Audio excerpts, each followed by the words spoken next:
Fed rate cuts 2025, what it means for you. Breaking news.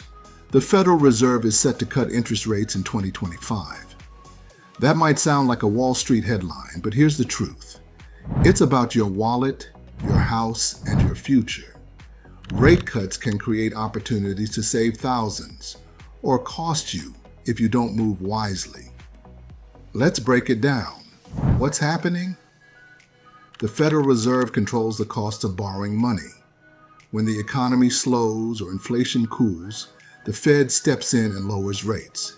In simple terms, when rates go down, loans get cheaper, but the money you've parked in savings accounts might not grow as much. Everyday impact.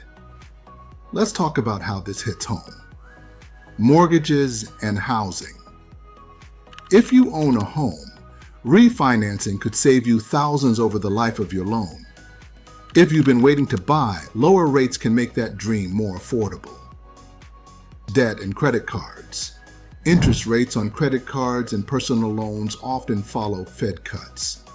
That means your payments could shrink, putting more money back in your pocket. Savings accounts. On the flip side, banks usually slash savings account interest. That high-yield account you opened last year, expect those returns to dip. Investors and the market. Now for the investors. Wall Street usually loves lower rates. Growth companies, especially in tech, often surge. Home builders and banks can benefit too. But here's the flip side. The Fed cuts rates because the economy is cooling.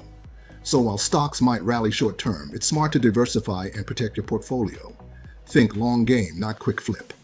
Community and legacy. And this is where our community focus comes in.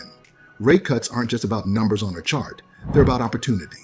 This is the moment to position ourselves. Families can refinance and free up cash flow. Entrepreneurs can borrow cheaper to grow businesses. Investors can find entry points into sectors ready to expand. For us, it's not just about surviving the economy. It's about building generational wealth. Teaching the next generation how to recognize these shifts and act on them is how we turn headlines into legacies. So don't just watch the Fed, move smart. Rate cuts can be the spark for wealth building if you know where to look. If this breakdown helped you, subscribe to Black Dollar and Culture. Together, we're not just reacting to news. We're building a legacy that lasts.